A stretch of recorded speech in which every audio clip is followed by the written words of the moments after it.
Qual você consideraria o momento mais glorioso de sua vida?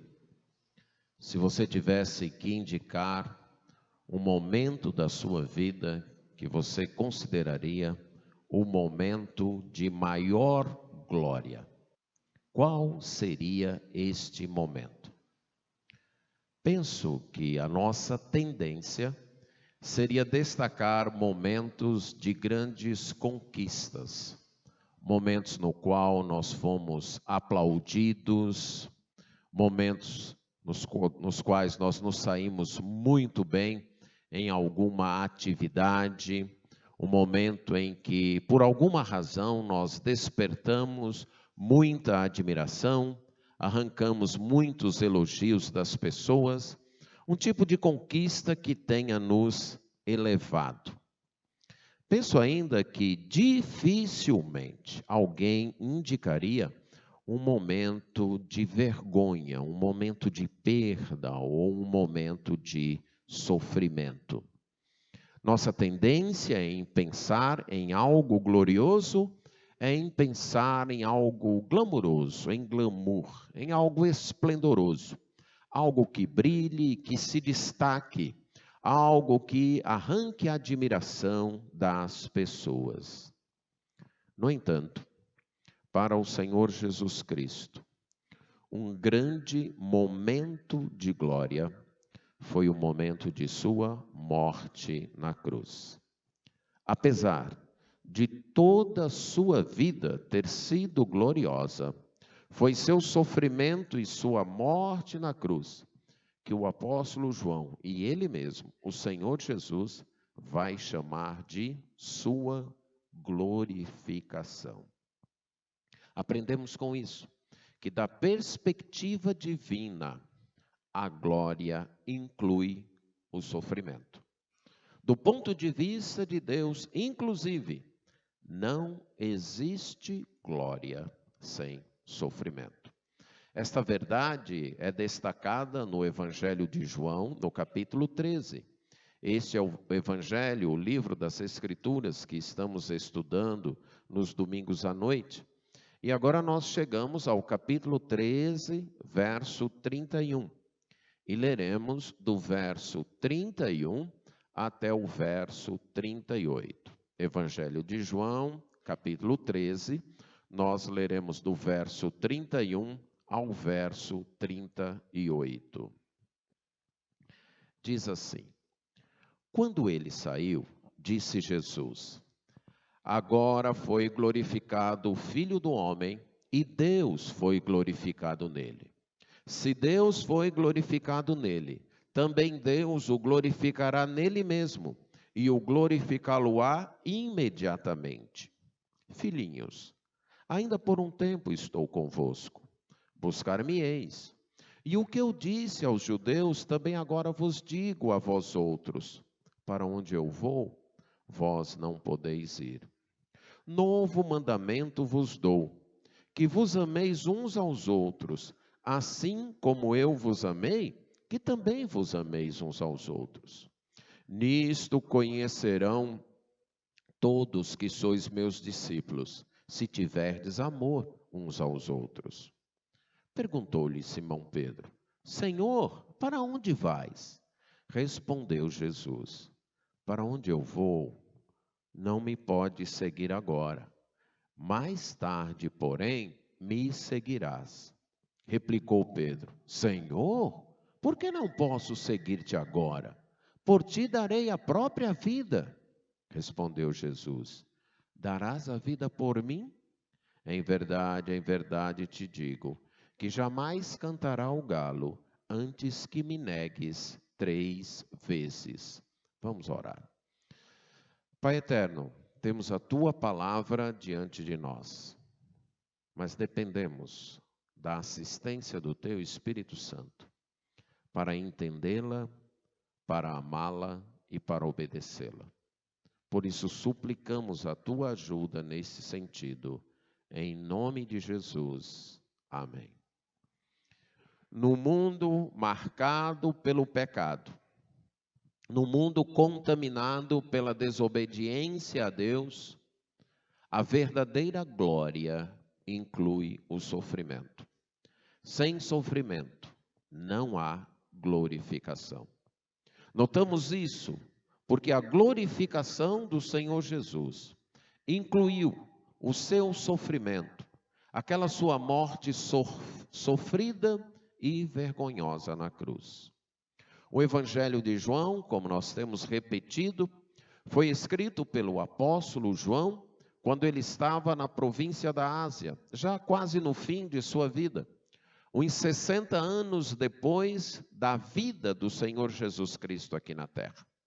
Ele escreveu este evangelho para judeus e admiradores do judaísmo, visando provar para aquelas pessoas que Jesus Cristo, ou melhor, Jesus o Nazareno, aquele Jesus do qual ele era apóstolo, aquele Jesus que ele havia seguido, aquele Jesus que havia sido rejeitado pelo povo judeu, aquele Jesus que havia sido crucificado, esse Jesus havia ressuscitado e esse Jesus era sim o Cristo, isto é, era o Messias prometido no Antigo Testamento.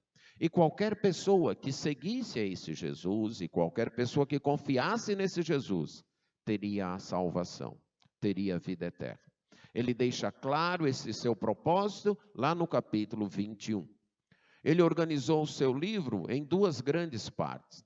Tem uma introdução, uma conclusão, mas tem também duas partes. Do capítulo 1, dos versos 19 até o final do capítulo 12, é o que é chamado de livro dos sinais, onde ele selecionou 7 milagres realizados pelo Senhor Jesus Cristo e contou como estes milagres funcionavam como sinais que apontavam que Jesus era Deus, Jesus era o Messias enviado para a salvação. Na segunda parte, dos capítulos 13 até o capítulo 21, ele narra a última semana de Jesus e aquele tempo de morte, de prisão, de morte, de sofrimento e de ressurreição. Mas se concentrando especialmente no discurso, no sermão que Jesus pregou aos seus discípulos na quinta-feira, antes da sua prisão, quando ele celebrou a Páscoa. É nessa parte que nós estamos. Vocês devem estar lembrados que Jesus se dirige com os seus 12 apóstolos para uma sala chamada de cenáculo. Ali eles se reclinam diante de uma mesa rente ao solo e ali eles celebram a Páscoa judaica. Jesus também se levanta e lava os pés dos apóstolos, dando-lhes uma lição de humildade, ensinando o tipo de Messias que ele era e também o tipo de atitude que deveria marcar, que deveria caracterizar os seus discípulos, uma atitude de humildade.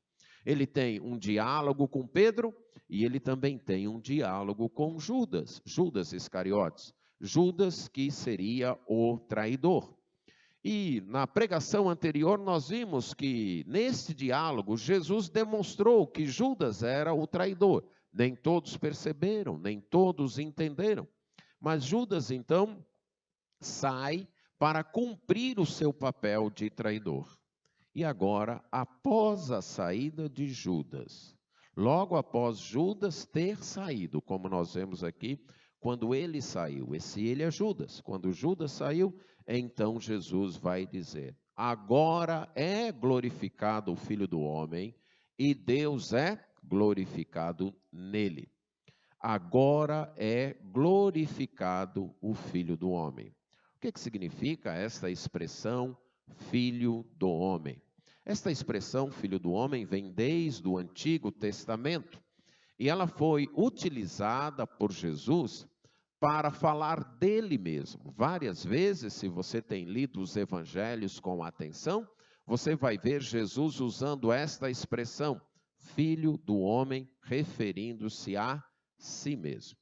E é interessante que fora da boca de Jesus, isso é, além de Jesus, só uma pessoa usa a expressão Filho do Homem para falar de Jesus, que é exatamente Estevão, no momento em que ele está sendo apedrejado, lá em Atos capítulo 7, e que ele olha e ele diz: eis que eu vejo o Filho do Homem em pé, assentado à destra de Deus. Fora isso, sempre é Jesus que usa a expressão para falar dele mesmo.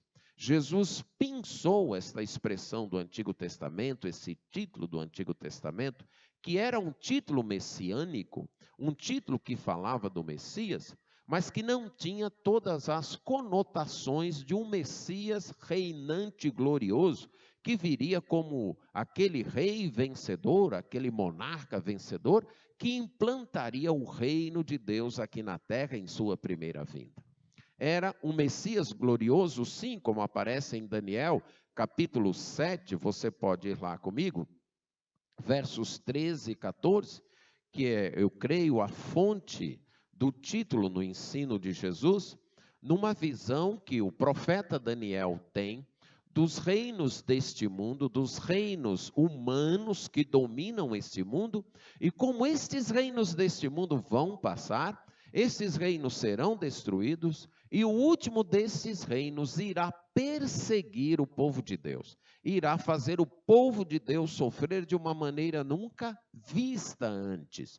Os reinos desse mundo sempre fazem os seguidores de Deus sofrer, mas este último reino fará o povo de Deus sofrer de uma maneira nunca vista. E é nesse momento de intenso sofrimento do povo de Deus que o Filho do Homem aparece. Veja lá no capítulo 7, versos 13 e 14. Eu estava olhando nas minhas visões da noite, e eis que vinha com as nuvens do céu um como o Filho do Homem. E dirigiu-se ao ancião de dias, e o fizeram chegar até ele. Foi-lhe dado domínio e glória, e o reino, para que os povos, nações e homens de todas as línguas o servissem. O seu domínio é domínio eterno, que não passará, e o seu reino jamais será destruído. Então, nesse texto que fala de um Messias que vem e traz o reino de Deus, e entrega o reino de Deus para o povo de Deus, esse Messias é chamado de Filho do Homem. Foi esse título que Jesus escolheu para falar de si mesmo. Não era um título muito conhecido pelos judeus, mas era um título messiânico e servia para mostrar que o Messias teria um reino glorioso, sim.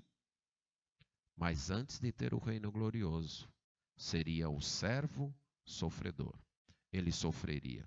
Ele se identificaria com os filhos do reino que estavam sendo magoados, como vai dizer no capítulo 7, verso 24, pelos reinos deste mundo. E é desta maneira que os evangelistas usam o título. Jesus fala do Filho do Homem que veio para servir e dar a sua vida em resgate de muitos. Fala do Filho do Homem que veio para sofrer, que iria sofrer, seria preso, seria morto e ressuscitaria. E no Evangelho de João, João nos mostra esse Filho do Homem, tanto como servo sofredor, mas que esse sofrimento seria a glória do Senhor e a glória do próprio Messias.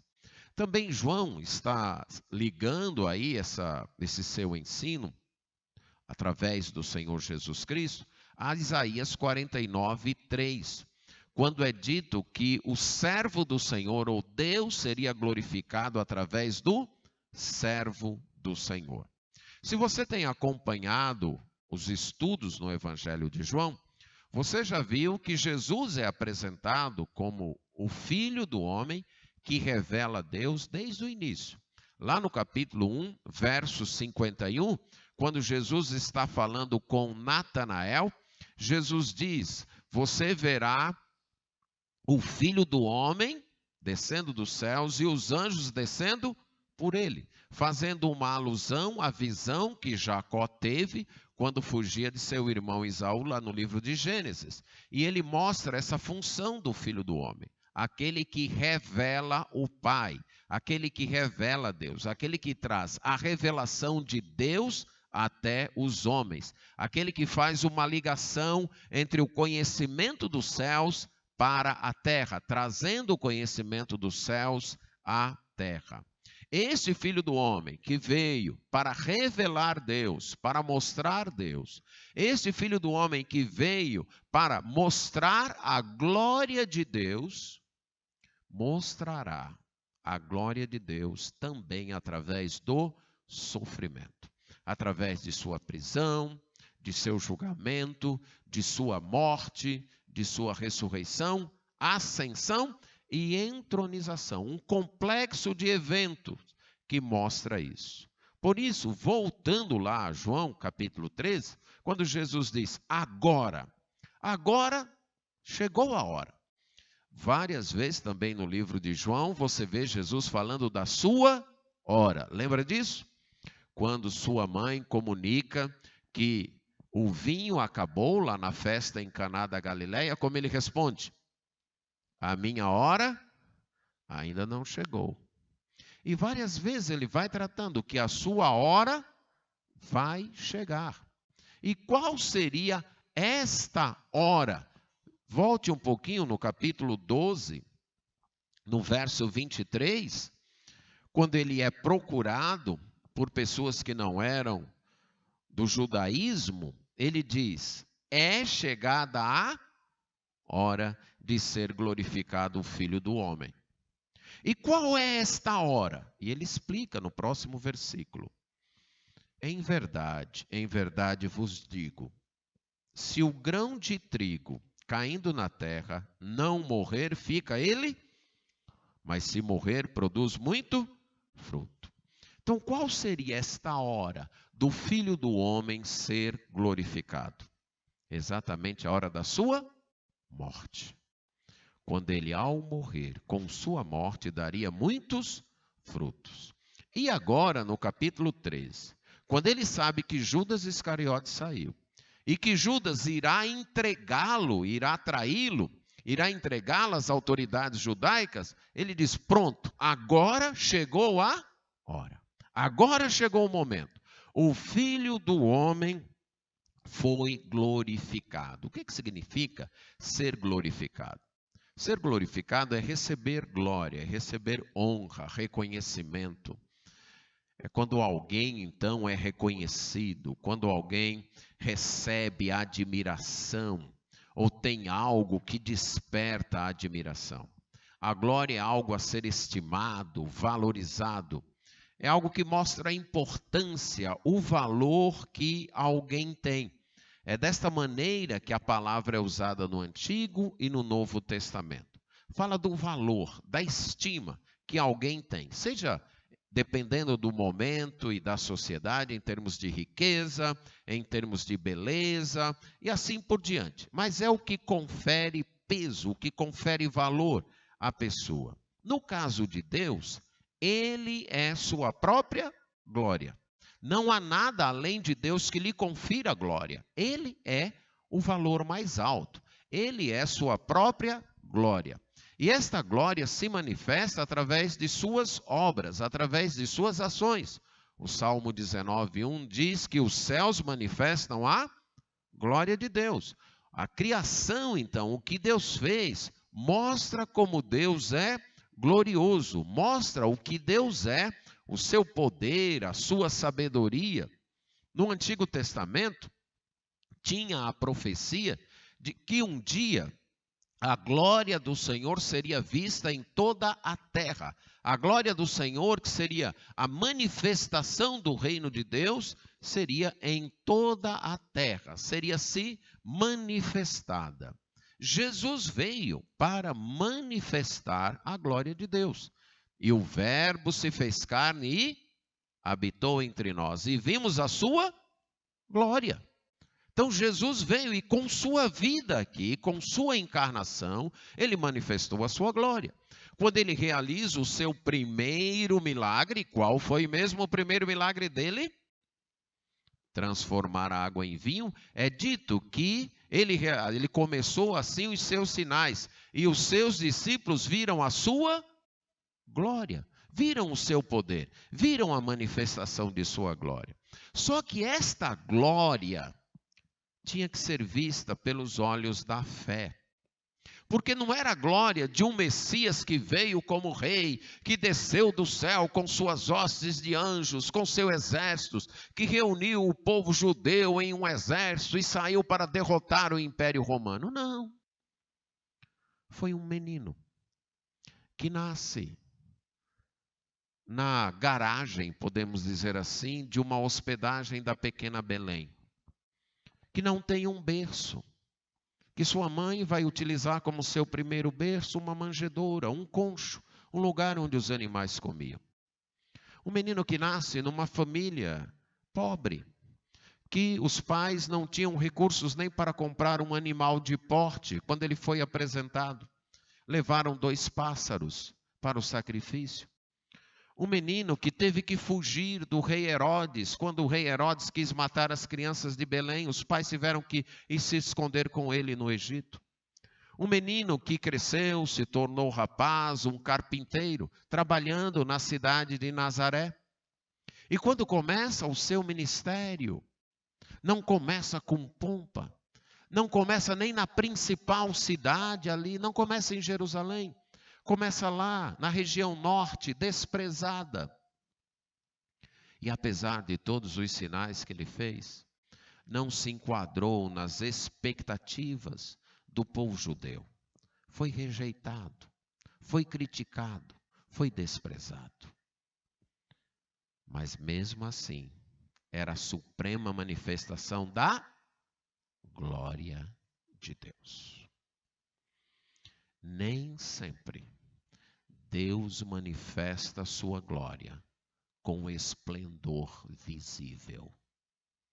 Algumas vezes, e aqui está um exemplo supremo, a glória se manifesta em humilhação, a glória se manifesta em desprezo, a glória se manifesta em alguém que é considerado pequeno e rejeitado. E aqui está um grande momento disso. Jesus diz: agora será glorificado o Filho do Homem. O Filho do Homem será preso, será cuspido, açoitado, julgado injustamente e crucificado. E nesse momento de desprezo pelos homens, também será o momento da sua glória. Será o momento em que ele será glorificado. Não só ele, mas o Pai também será glorificado nele. A glória de Jesus será a glória do Pai. Num texto que a gente ainda vai estudar, muito bonito, que é a oração sacerdotal, no capítulo 17, Jesus vai dizer novamente no verso 1, tendo Jesus falado estas coisas, levantou os olhos ao céu e disse: Pai, é chegada a hora chegou, Pai. Glorifica o teu Filho para que o Filho te glorifique a ti. E no verso 4, eu te glorifiquei na terra. Como? Consumando a obra que me confiaste para fazer. Jesus foi glorificado e glorificou a Deus, completando a missão, o serviço, o ministério, a obra que tinha recebido do Pai. Nossa glória neste mundo é fazer a vontade de Deus, é realizar a vontade de Deus. Esta é a verdadeira glória. Não há glória maior. Todo elogio humano, toda admiração, todas as nossas conquistas aqui, um dia nem serão lembradas. Todas as nossas posses aqui, que não forem convertidas em valores eternos, tudo se tornará cinza. Não sobrará nada. A única glória permanente é fazer a vontade de Deus. Jesus disse para os discípulos em Mateus capítulo 5, que a luz deles deveria brilhar no mundo para que os homens pudessem ver as suas boas obras e assim o quê? glorificar a Deus. Mas também a Bíblia fala que o sofrimento glorifica. Nesse mesmo livro, lá no final, é dito de Pedro. Quando Jesus diz para Pedro, olha, quando você era novo, Pedro, você ia para onde você queria. Mas quando você ficar velho, alguém vai te pegar e vai te levar. E o evangelista nos explica que Jesus disse isso falando sobre o tipo de morte com o qual Pedro glorificaria a Jesus. O nosso sofrimento. Não só as boas coisas que recebemos na vida, mas o nosso sofrimento também glorifica a Deus. A nossa vida toda deve glorificar a Deus. Não glorificamos a Deus apenas naqueles momentos em que há um brilho, naqueles momentos em que realizamos para Deus alguma coisa vistosa, alguma coisa bonita, alguma coisa reconhecida. Mas também através do sofrimento, ou através mesmo de uma morte em prol da causa de Deus, nós glorificamos a Deus, porque estamos manifestando o quanto Deus é valioso para nós. Mas se você pensar bem, mesmo em momentos de que você comemora uma grande conquista, em que você é ovacionado, aplaudido, reconhecido, se você parar para pensar, você vai ver que aquele momento de glória é resultado de uma série de momentos de sacrifício e sofrimento. Pense, por exemplo, numa formatura. Um momento de glória para alguém que está se formando, não é? Um momento de conquista. É uma festa bonita. Você aparece ali paramentado, é aplaudido. Mas quanto custou aquele momento? Foi só glória? Foi isso? Não. Se você colocar na balança, teve muito mais sofrimento do que glória. Teve muito mais sacrifício do que glória.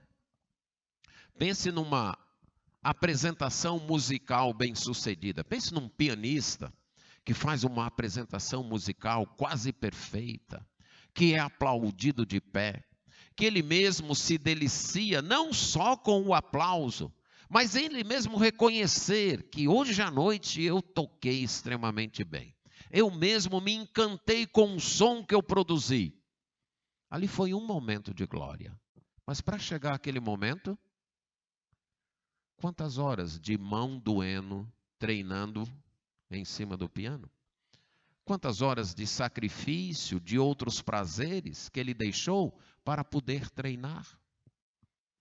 Neste mundo, toda a glória exige sofrimento, e o sofrimento é parte desta glória. Uma conquista atlética. O que você acha daquele momento em que numa Olimpíada um atleta recebe a medalha de ouro? É glorioso, não é? Algumas vezes nós que não temos nada a ver até nos emocionamos. É glorioso.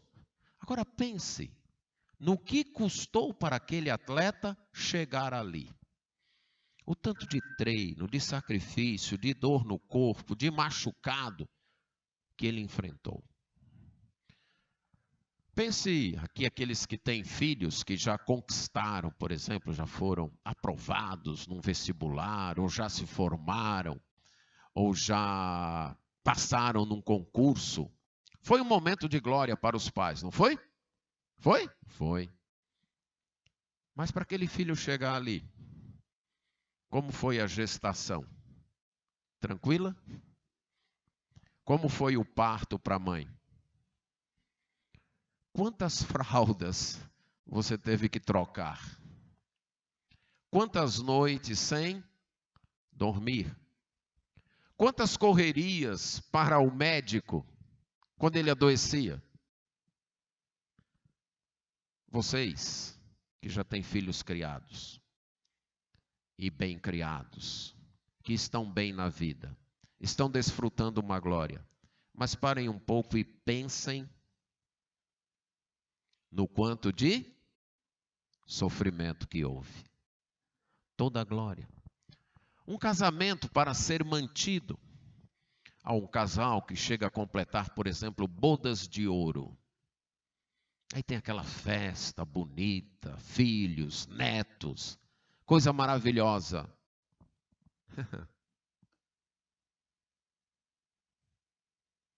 Coloque na balança. Some as glórias e o sofrimento. E eu posso dizer que o prato do sofrimento será mais pesado. Mas para chegar àquele momento de glória, teve que ter o sofrimento. É assim. Toda a glória neste mundo envolve sofrimento. O avanço do Evangelho. Levar o Evangelho a outras fronteiras.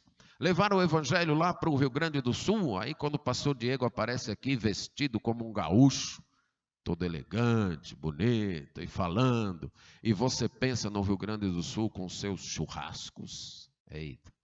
Oh, que ministério ele vai ter lá, né? Olha aí que coisa boa. Agora vá para lá, pregar o Evangelho, começar uma igreja do zero, ganhar a confiança do povo. O que é isso? Sofrimento. Vai ter os momentos de glória, de uma igreja inaugurada, de um templo construído, de pessoas convertidas, de num futuro, pessoas saindo dali para ir para outros campos. Mas até chegar lá, vai ser muito. E este sofrimento é parte da glória. E é isso que eu creio que Jesus está nos ensinando e que eu estou tentando enfatizar. O sofrimento é parte do tempero. O sofrimento faz parte do prato. Não se pode ter a glória sem sofrimento.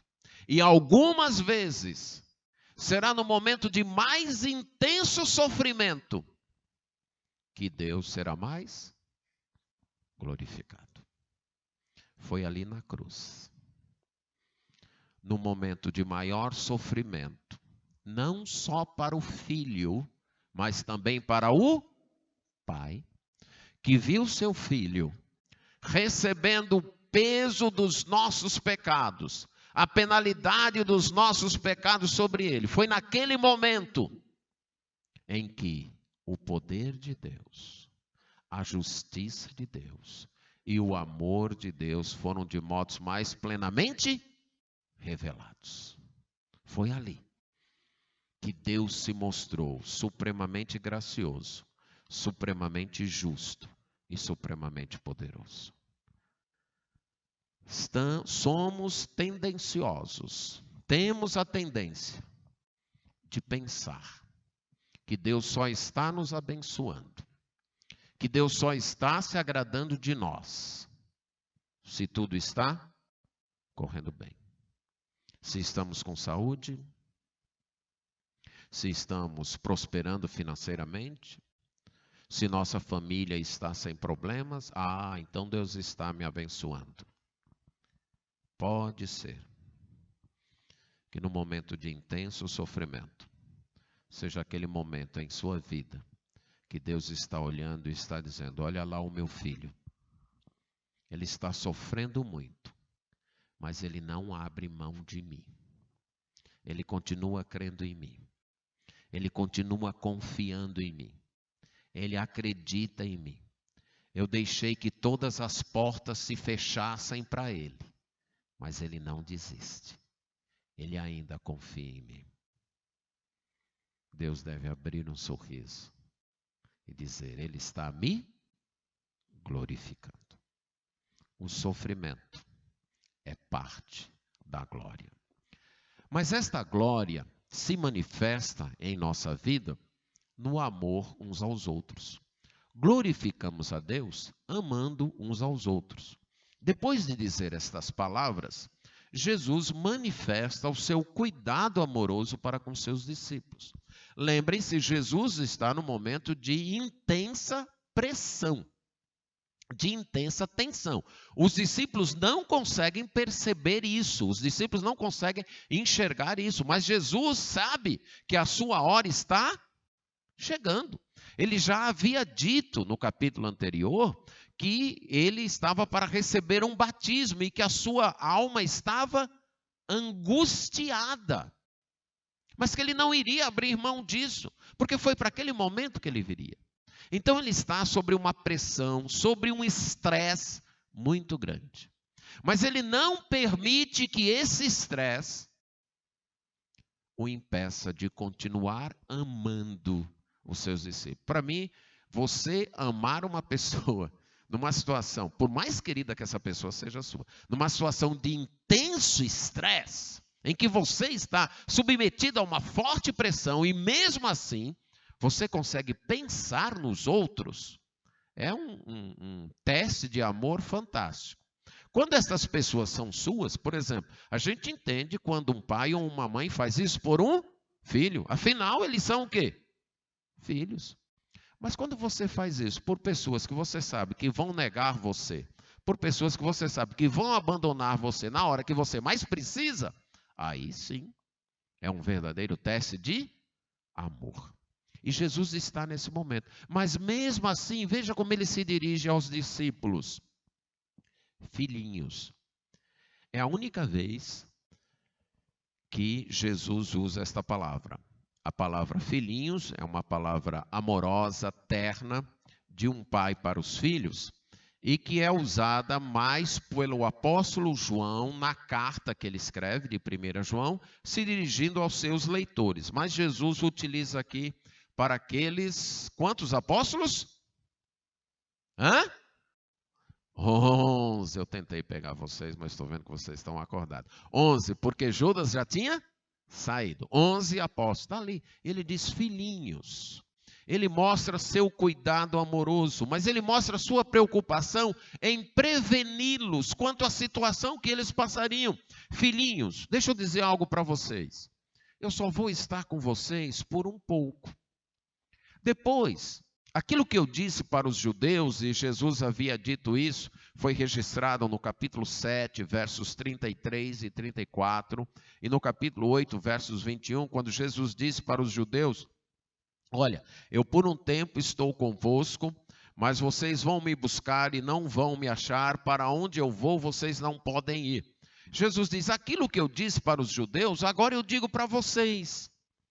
Para onde eu vou, vocês não podem ir. A razão era diferente. No caso dos judeus, eles não poderiam ir, por quê? Por conta da incredulidade.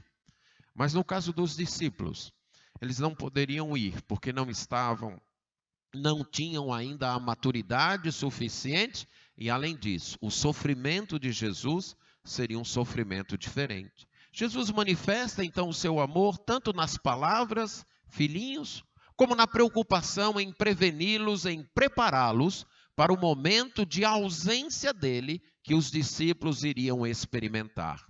Mas Jesus diz como deveria ser o modo de vida deles durante esse tempo de ausência de Jesus. Ele diz: um novo mandamento eu dou para vocês, que vocês amem uns aos outros, assim como eu amei vocês, vocês devem amar uns aos outros.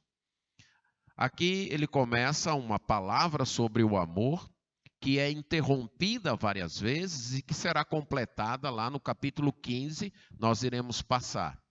Mas ele diz um novo mandamento. Em certo sentido, o mandamento não é novo. Lá em Levítico 19, 18, Deus já havia ordenado que deveríamos amar o próximo como a nós mesmos. Então, em que sentido é novo? É novo quanto ao padrão. Lá em Levítico diz: amem o próximo como a vocês mesmos. Aqui Jesus diz: amem uns aos outros como eu amei vocês. É assim que vocês devem amar uns aos outros. Como eu amei vocês. E como foi que Jesus nos amou? Sofrendo, suportando o sofrimento por nós. Lembram no capítulo 13, verso 1? Sabendo Jesus que era chegada a sua hora de passar deste mundo para o Pai, tendo amado os seus que estavam no mundo, amou-os até as últimas consequências. Jesus não desistiu de amar os seus, por mais sofrido, por mais doloroso, por mais até vergonhoso que isso fosse. Ele não desistiu de amar os seus. Ele amou até o fim. E é isso que ele está dizendo. O mandamento é novo, porque eu estou dizendo que vocês devem amar uns aos outros, não como vocês amam a si mesmos mais, mas sim como eu amei vocês. Esse é o padrão agora.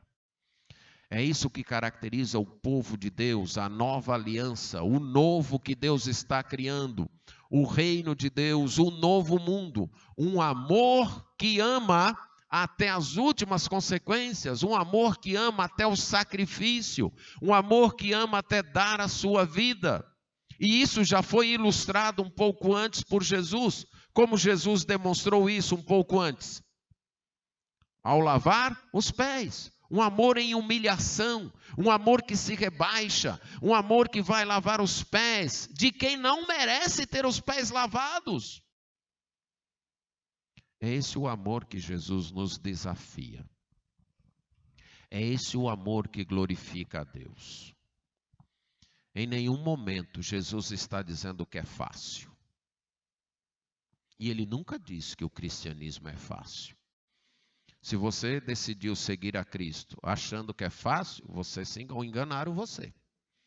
Agora, não foi Jesus nem o Evangelho que enganou você, não. Porque Jesus sempre deixou claro que segui-lo envolve a cruz, envolve sofrimento. Quando a gente fala do amar uns aos outros, a gente sempre cria uma imagem bonita, não é? Todo mundo amando uns aos outros, oh que coisa bonita, oh que coisa boa. Mas é um mundo de pecadores, é um bando de pecadores tentando amar uns aos outros. Está muito mais para complicado do que para bonito. Entendem isso? A gente se amar, vocês me amarem, está muito mais para complicado e difícil do que para um negócio bonito. E vice-versa. Ok? É isso, somos pecadores. Somos egoístas. Pensamos primeiro em nós. Essa é a verdade. E quando a gente decide, então, amar uns aos outros, somente com o poder de Deus. Somente com a graça de Deus. Por isso que Jesus diz, é um novo mandamento. Se amar enquanto tudo está bem. Se amar enquanto você me entende e eu entendo você. Amar quando não há o que sacrificar. Amar quando não é preciso abrir mão. Amar sem sofrer. Isso é fácil. Não é preciso ter Cristo para amar desse jeito, não. Agora, amar quando você é negado. Amar quando você é traído. Amar quando você é rejeitado. Amar quando a outra parte não cumpre o seu papel. Isso só o poder de Deus. E isso é amar como Jesus amou. Até as últimas consequências. Jesus diz, esse é o novo mandamento que eu dou. Que vocês amem uns aos outros como eu vos amei. E Jesus diz que através desse amor, Deus é glorificado. Nisto conhecerão todos que sois meus discípulos. Se, o quê? Qual é o sinal de que a gente é discípulo de Jesus? É estar na igreja todo domingo à noite. É esse o sinal? Hã? É ter um linguajar diferenciado. É esse o sinal? Tudo isso aí é consequência. Sabe qual é o sinal que eu e você somos de fato discípulos de Jesus? Qual é? Amar uns aos outros como Jesus amou. Esse é o sinal. Não é você ser membro de uma igreja, não é você ter passado por um batismo, não é você ter manifestado uma decisão pública. Todas estas coisas são importantes, são boas, mas são consequências. E como o apóstolo Paulo disse em 1 Coríntios 3, sem amor, o que isso vale? Vale o que isso? Hã? Nada, nada. Não vale nada. Através do amor, especialmente o amor em tempos de sofrimento, é que fica provado, é que fica evidenciado, é que fica conhecido que nós somos discípulos de Jesus. Nisto conhecerão todos que sois meus discípulos, se tiverdes amor. Então é hora de eu perguntar para mim mesmo, você perguntar para você mesmo. Eu sou um discípulo de Jesus? Eu estou seguindo a Jesus? E como é que eu sei? Você ama como Jesus amou? Você está buscando isso? Você está valorizando isso? Você está procurando glorificar a Deus através disso?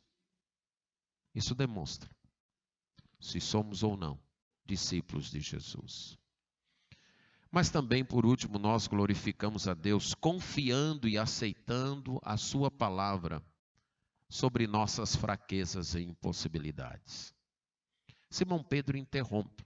Senhor, para onde vais? Note aqui a interrupção de Pedro e como ela é esclarecedora sobre os nossos interesses. A pergunta de Pedro não é sobre o amor. Entende isso? A pergunta de Pedro não é sobre aquilo que é sua responsabilidade imediata.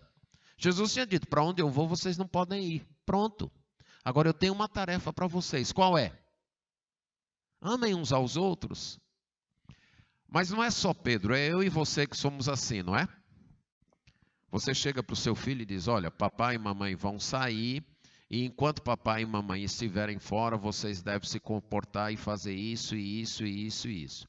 Qual é a pergunta do filho de vocês? Para onde vocês vão, papai? Ele não pergunta sobre os deveres dele.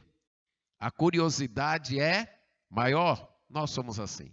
Então Pedro está mais curioso em saber para onde o senhor vai, do que em saber como é que eu vivo isso que o senhor acabou de dizer, de amar uns aos outros.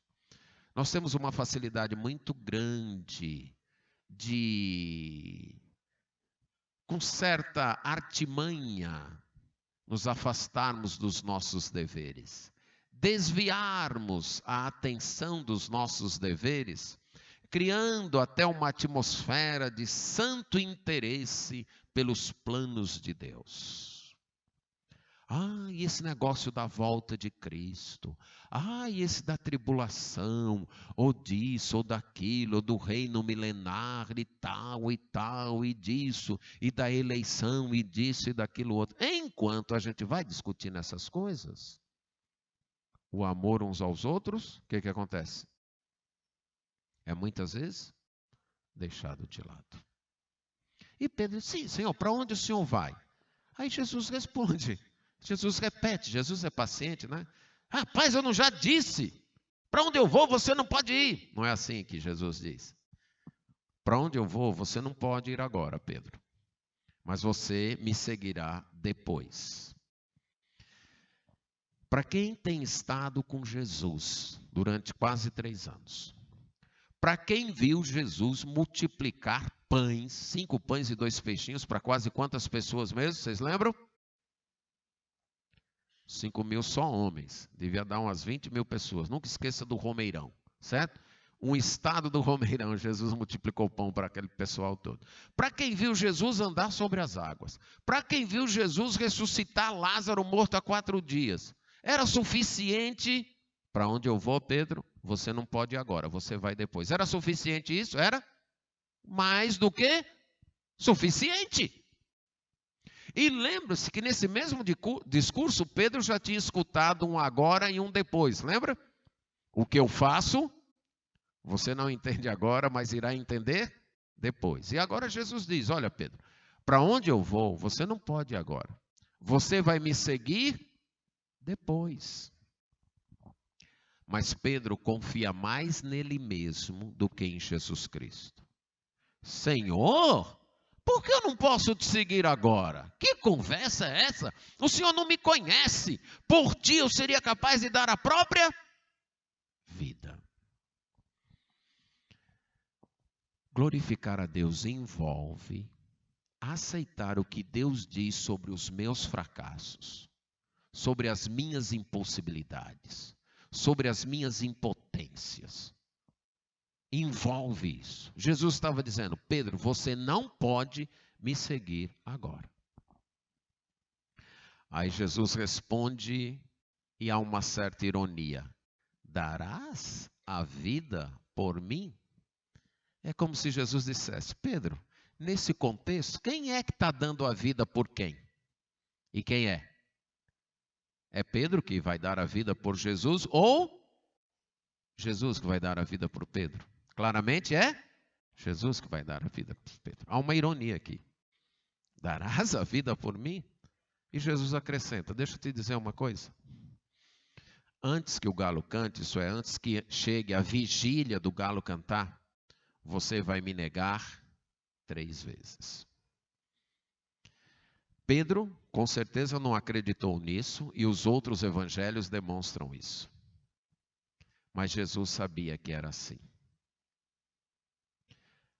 Creia quando Deus diz que você não pode, aceite que você não pode.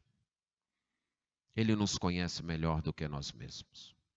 Se ele diz, agora você não pode, baixe a cabeça e diga, Senhor, muito obrigado por ter me avisado que eu não posso. Porque se o Senhor está dizendo que eu não posso, é porque eu de fato não posso. Não teime com Deus, nos seus fracassos, nas suas fraquezas, nas suas impossibilidades. Não faça como Pedro, discordando, questionando o Senhor. Agora eu vejo algo muito bonito aqui. O que Jesus havia dito antes. Você não pode agora, mas você me seguirá depois. Jesus sabia que Pedro iria negá-lo, não sabia? Mas Jesus também sabia que ele iria restaurar e transformar aquele homem. E aquele homem que naquela noite negou Jesus 3 vezes, tendo medo de empregados, tendo medo de uma criada, um dia deu a vida pelo nome de Jesus. Nós não precisamos esconder de Deus, irmãos, as nossas fraquezas, os nossos fracassos. Nós não precisamos disso. Nós não temos nada que está fingindo para Deus que somos mais fortes do que de fato somos. Nós não temos que estar escondendo de Deus os nossos pecados, as nossas fraquezas, as nossas impossibilidades. Nós não precisamos disso. E não precisamos disso primeiro porque Deus sabe. Por mais que você tente esconder, adianta alguma coisa? Hã? Deus sabe. Mas em segundo lugar, se você é dele mesmo, ele te ama mesmo sabendo disso. Ele te ama mesmo sabendo disso. Ele te ama sabendo quantas vezes você já o negou e talvez quantas vezes você ainda irá negá-lo. Ele te ama sabendo de todas as tuas desobediências e de quantas vezes você ainda irá desobedecê-lo. Ele não só te ama, mas ele tem uma certeza. Se você é dele mesmo, ele tem essa certeza. Agora você ainda é imaturo, como ele disse para Pedro, para me seguir. Mas não se preocupe, eu ainda estou trabalhando na sua vida. E um dia você ainda vai me seguir como é para seguir. Pedro, você não pode ir agora, mas um dia você vai me seguir. Essa noite mesmo, apesar de toda essa tua ousadia, essa tua arrogância até, você vai me negar. Mas Pedro, eu te amo. E eu não vou desistir de você. E um dia, você vai sim dar a sua vida por minha causa. Esse é o amor que não desiste. Esse é o amor que sofre. Pedro sofreu, aliás, Jesus sofreu quando Pedro negou. Sofreu? Sim. Ele sabia que iria sofrer com a negação? Sim. Ele desistiu de amar Pedro? Não. Esse é o amor que glorifica a Deus. Um amor que aceita o sofrimento como parte da glória. É esse amor que precisa enraizar em nossos corações. A maneira como esse amor será aplicado nas diversas situações de nossa vida, nos diversos contextos que a gente vive, tanto aqui na igreja, como em nossas famílias, como com nossos amigos, a aplicação vai variar. Mas o princípio é o mesmo. Não espere amor sem sofrimento. Em todos os relacionamentos de amor, em todos.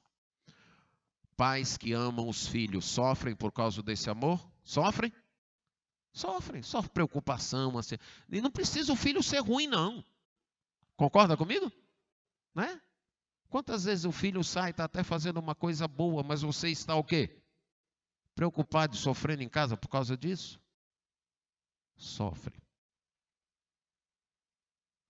Cônjuges sofrem quando amam um ao outro? E eu não estou falando de dois cônjuges que vivem brigando, não. Eu estou falando de dois cônjuges que se amam mesmo. E é um amor sério. Mas eles sofrem ainda? Sofrem. Para entender, para ceder, para adaptar, para isso, para sofrem. Num mundo marcado pelo pecado, amar envolve sofrer. E por isso, na glória está incluído o sofrimento. E Deus não está pedindo de nós nada mais, nada menos do que Ele mesmo não tenha feito por nós através do seu Filho Jesus.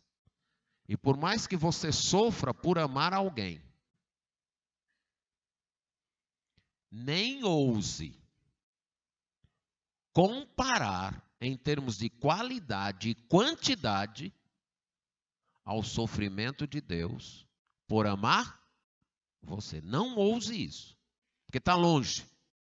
Por maior que seja o seu sofrimento, por amar alguém, não queira, não tenha essa ousadia de comparar isso em termos de qualidade e quantidade ao sofrimento de Deus por me amar e por amar você.